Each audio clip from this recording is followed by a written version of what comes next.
Thank you, John. Okay, right. I think that's everybody. Close the door. Okay, so during much of the 18th and 19th centuries, if we were to have strolled down Commercial Street when the whaling ships were at anchor, we would have been guaranteed a very lively time. When the whalers lay in Bressa soon, Lerwick became one of the most notorious and riotous ports in Britain. This was certainly the experience of a Christopher Thompson, a young shipwright from Hull, a city not known for its restraint, who arrived in 1820, who noted in his autobiography, "At the time when the Greenland sailors called here, particularly on the passage out, these islands are kept in a state of fermentation. The retailers of whisky, the shopkeepers, fortune tellers, and the loose females, which even here are found in numbers, keep a sharp lookout upon the cash and whisky of the sailors." Now, today I'm not going to give you a lecture on loose women, or provide you with a general account of the course of the Arctic whaling. Rather, I'd like to explore what survives of this extraordinary industry, which employed so many Shetlanders over such an extended period of time. And in particular, I'd like to focus on surviving material, both tangible and intangible, which gives intercultural contact, which shows intercultural contact between Shetlanders and the Inuit, or Yakkies as they were called, as this is the feature of the industry which most fascinates me. However, to begin with, it's worth considering some numbers, and this will give you an idea of the scale of and the impact on Shetland of the Arctic whaling industry. According to Sir Walter Scott, writing in his diary in 1814, it seems these ships take about 1,000 sailors from Shetland every year and return them as they come back from the fishery.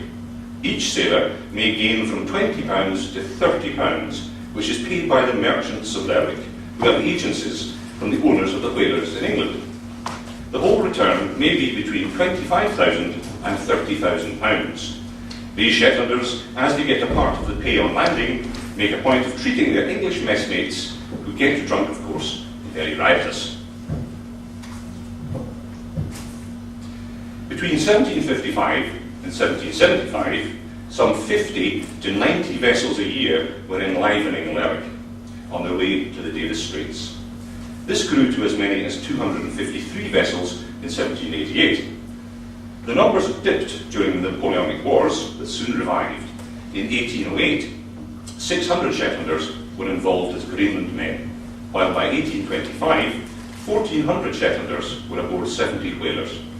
For comparison, the total population of Shetland in 1821 was only 26,145. It was Shetland's first oil boom, a whale oil boom. And even as late as 1874, after the Arctic fishery had passed its high point, there were still some 600 to 700 Shetlanders employed on the whalers. Indeed, for as long as the ships continued to leave Scottish ports for the shore stations of Baffin Island and the Hudson Straits, where seals and polar bears were complementing the catch, ships continued to stop in Lerwick. For example, in 1911, just 2 years before the last Dundee whaler left port for the final time, the Scotia sailed for Greenland with 9 Shetlanders out of a crew of 42. Why Shetlanders? Well, Shetlanders made desirable crew because of their seamanship. As Arthur Conan Doyle noted in his article, Life on a Greenland Whaler, which related to a voyage he made to the Arctic as surgeon on the Hope in 1880, which was published in the Strand magazine in January 1897, there were 50 men upon our whaler, of whom half were Scotchmen and half Shetlanders, whom we picked up at Lerwick as we passed. The Shetlanders were the steadier and more tractable, quiet, decent and soft-spoken, while the Scotch seamen were more likely to give trouble, but also more virile and of a stronger character. The officers and harpooners were all Scotch, but as ordinary seamen, and especially as boatmen, the Shetlanders were as good as could be wished. Now, probably the best remembered single event in Shetland from this era is the debacle of the Diana, which in 1866, while on a whaling expedition in Baffin Bay, became trapped in the ice for over 6 months. The Diana, the Diana had been carrying provisions for only 2 months and by the time she limped into Runesvoe 11 months after setting out from Lerwick, Captain Gravel and 7 others had died. Several others, despite reaching Shetland, didn't recover, and in total 13 men died, of which 9 were Shetlanders. There's a memorial fountain to the Diana in Lerwick. Now, Shetland Museum has a number of fascinating objects on this fateful ship. For example, we have this manuscript fragment with verses written by Alexander Robertson to commemorate the Diana's deliverance from an Arctic storm in the Sea of Greenland. Unfortunately, he was the last man to die after the Diana had reached Runesvoe. He died on the 6th of April 1867 after being given food by his wife, contrary to medical advice. This set of dominoes from the Diana is also at the museum. These belong to Lawrence Stewart from Yell, who was the harpooner on board the whaler. It's a very important job. There's also this sailor's ditty box, which contained a variety of oddments, including 5 polar bear incisors and 2 polar bear molars. It becomes quite obvious when you see this material that whalers love to have souvenirs to bring home.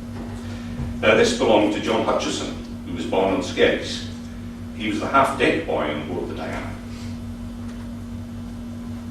And this venerable old fellow in the photograph is the last survivor of the ship, Christopher Tate of East Burford. Now, the Diana is still remembered, but I think it's fair to say that in comparison to the more recent whaling experiences from the Antarctic and south of Georgia, the Arctic whaling days are slipping from communal memory, and the amount of surviving material is a diminishing resource. As regards material culture, Shetland Museum has a number of artefacts which Jenny Murray kindly let me examine and photograph. However, I feel sure that there must be a lot of other material out there, and I think what I'd like to do quite soon after this is do a survey of Shetland attics to see what we can find.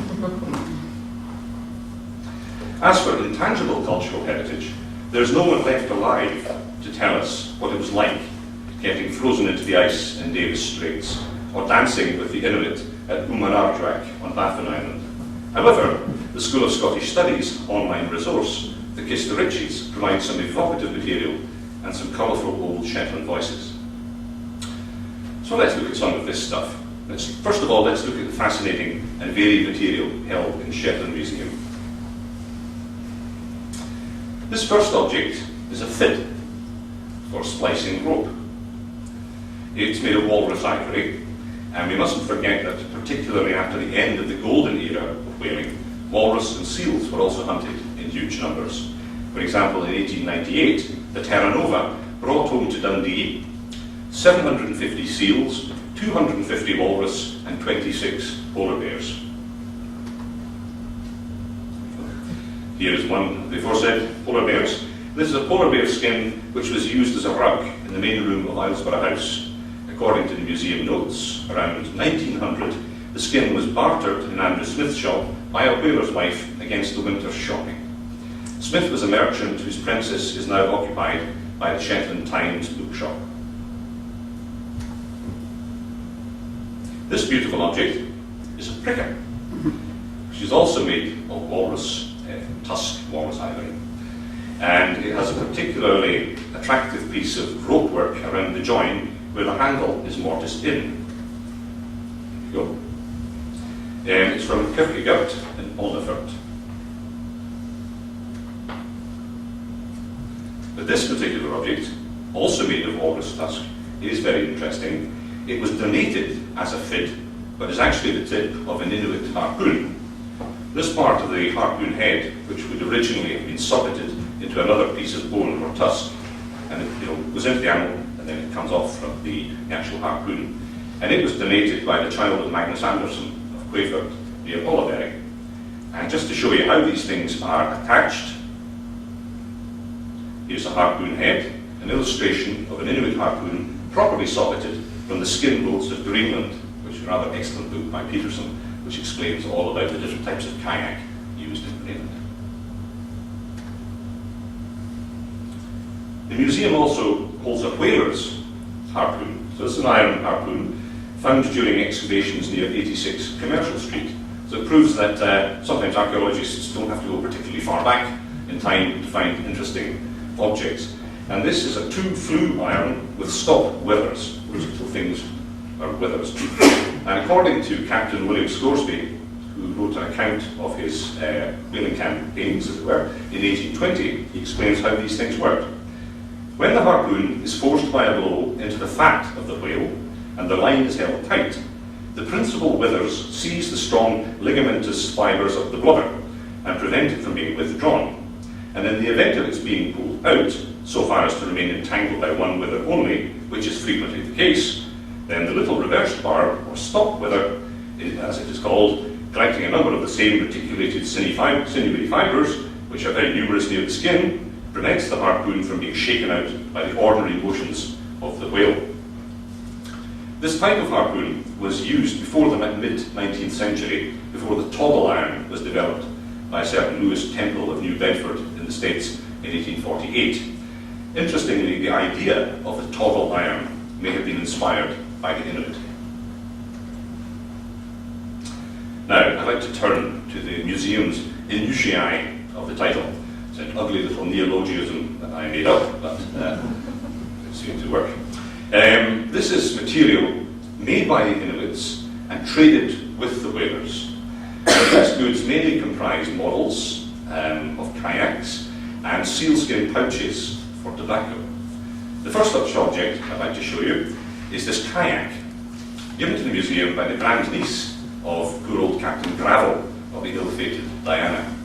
This kayak is likely to be from West Greenland, as the paddles and the kayak itself have bone parts at the ends, the tips. This was to stop the rib in the full-sized one, to stop the kayak and the paddles being damaged by the ice. The bows are also very highly curved, which also suggests a Greenland model. And the museum notes add that this type was called a vasisartok. I don't know where they got this information from, I don't know who they got the information from, and I haven't been able to confirm that this is in fact this type of kayak, but I'm on the case. However, they're absolutely right that it does come from West Greenland, because we have an ethnographical study of kayak types, and the closest match is with number 26 on the Greenland west coast, which is the red thing around it. It's not alone in the so I should say. Here is a full-sized West Greenland kayak displayed in Dundee Museum, which shows how close the model is to the full-sized example. Unfortunately, Shetland Museum doesn't have a full-sized Inuit kayak yet, but who knows, under somebody's bed. Shetland Museum has a number of other model kayaks. Here's the side and top view of one. It's rather beautiful examples of it. Okay, that's good enough. And here is yet another. This is not from Shetland. However, I put it on to show that the kayaks were very common models, and you'll find museums all over areas where the whalers lived have examples. Kayak models, in fact, continue to be made in Greenland, and here's a model made in 1959, which is very like the Shetland example. Kayaks were clearly much favoured by the whalers as souvenirs, and when the Inuit occasionally made the journey across the Atlantic in person, they were frequently prevailed upon to display their kayak paddling skills. And in 1816, John Sakers, a stowaway from Disco Bay, entertained the people of Edinburgh with several feats of dexterity in his kayak at Leith. And in 1886, Uriel Wetwango did the same for the people of Lerwick. The museum also has a model of an umiak, a larger communal boat. But I'd like to turn from kayaks and boats now to the other word in the title, which is Yakkie-Cash. Yakkie-Cash, an Inuit tobacco pouch. This is an illustration again from the book. The museum has 6. This one belonged to John Irvin of the Market Street Company. They're rather beautiful objects. This one was brought from the Davis Strait by Hugh Mackenzie, whose last voyage was in 1857.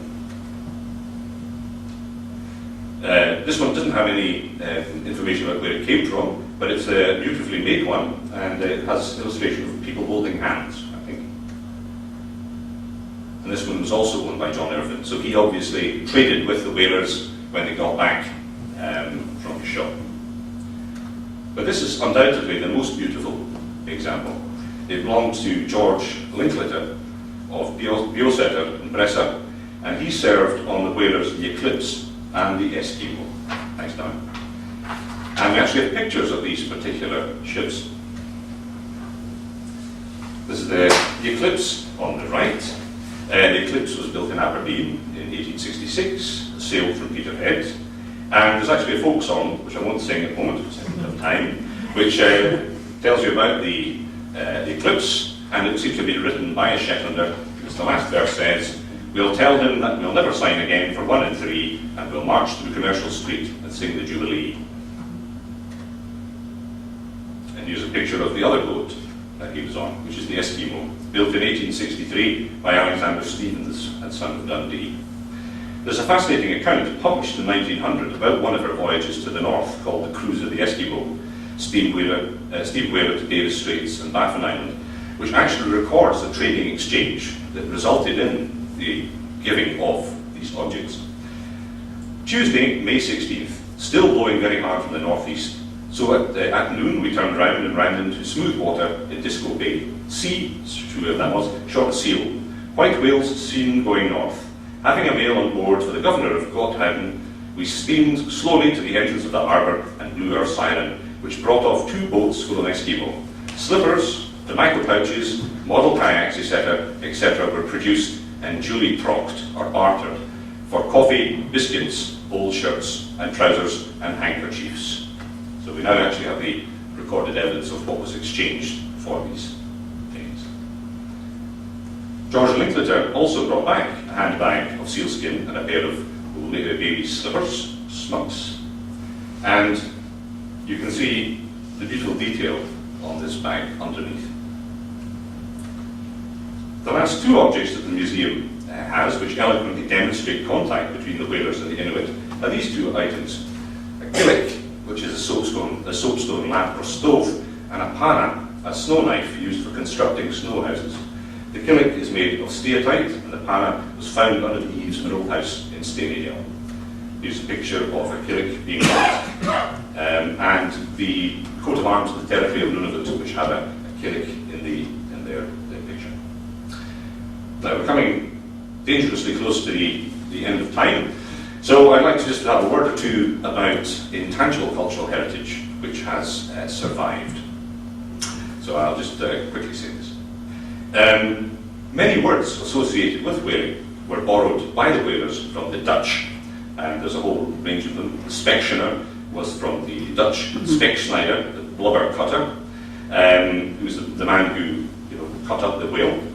But from the Shetland perspective, a very interesting word is krijn, which comes from Dutch krijn or carrion. This was the word used for what was left of the whale once the blubber had been taken off, and it's now used in Shetland as a word for like a sheep's krijn, carcass lying beside the road. So I've heard it also used about a car lying on the side of the road, and I've also heard it's used for what's left after you've stripped a chicken.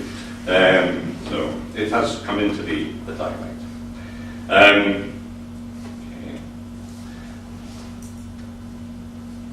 How are we doing for time? We've got a couple of minutes. Couple of minutes. Whaling brought people and cultures into intimate contact, often very intimate contact, and many illegitimate children were fathered on Inuit women. However, there were also other types of contact, for example, linguistic and musical.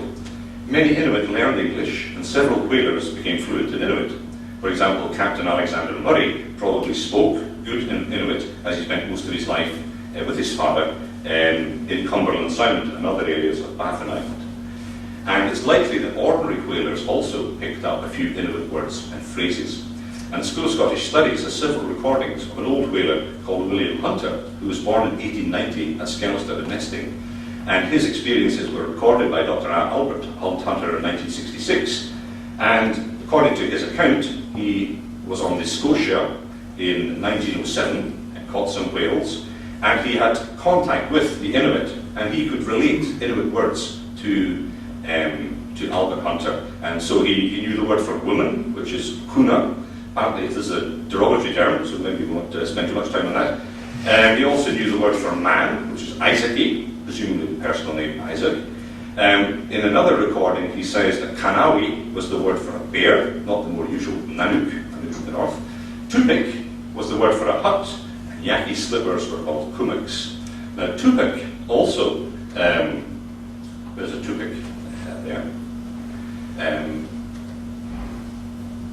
Tupik actually made its way into Shetland as well. From this whole picture, you can see the Tupik in Sinister. It's the hut on the side, so the whaler has named his hut after an Inuit house. Just to finish off, I wanted to say a little bit about whalers playing music, because we have some evidence of what are called Yakkie tunes in Shetland. And it's been said by Charlie Simpson that Yakkie tunes were actually composed by Shetland fiddlers and attributed to the Inuit, because the Inuit didn't have a musical tradition using instruments of their own. But in actual fact, there's good evidence that the Inuit, as well as being able to speak English and picking up all sorts of things from the whalers, also picked up the ability to play the fiddle and the squeeze box. And when they couldn't get hold of fiddles, they made their own. So this is one from Alaska, which is a copy of a Western fiddle. And from another extraordinarily interesting book, which is about the Inuit in the north of Baffin Island, in the north of Labrador, we actually get an account. So I'll just finish with this account. This is an account from Lucien Turner, who visited the Ungava district of northern coast of Labrador in 1889, and he noted that the only musical instrument which I observed among the people was a violin of their own manufacture, made of course in imitation of those they'd seen used by the whites. And he goes on to explain the old woman who was playing it. We even have the names of 3 tunes that are supposed to be Yakkie tunes in Shetland.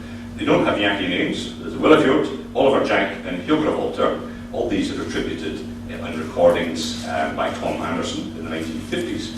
But nonetheless, it seems highly possible that these 3 tunes were learnt by the whalers from Inuit who had developed an instrumental tradition based on hearing the whalers play, if you like, as a sort of circular inspiration from each other. And just to bring this to an end, a little bit of synchronicity. When I was in the museum 2 days ago, what did I see? I saw a kayak being brought in by Bill Williamson, who is the grandson of a whaler, and he was bringing it into the museum to find out more about it. So it's good evidence that there is material out there just waiting to be brought in. And just to show very finally that the Inuit and the whalers had this intercultural contact. Let's see if this works. This is a Yakkie tune, but not one from Shetland. Let's see if it'll play. It won't play. I may have to play it later. There's a very strong instrumental tradition now in Baffin Island where the Inuit play reels of their own devising based on Scottish and Shetland tunes. So, all that I'd like to say at the end is that it would be great if we could revive some of this material and find out what's left out there before it does totally die, and because it's one of the heroic and exciting eras in the recent past of Shetland. Thank you.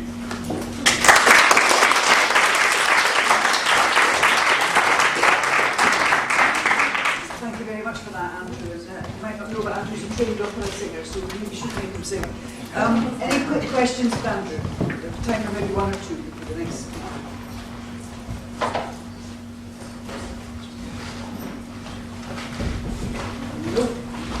No questions, I don't think, Andrew, unless you want to elucidate further. I'd like to just comment. Well, as you know, I've worked in Labrador, and I'm just so interested in all this stuff, and I'm sure, obviously, of course, you know that in the museum in in Stromness, there's also loads of amazing stuff, and I've photographed all that just for fun, but you know, that's something. Maybe we should collaborate. Maybe we should collaborate. Good idea. And if we can thank Andrew again for his wonderful presentation.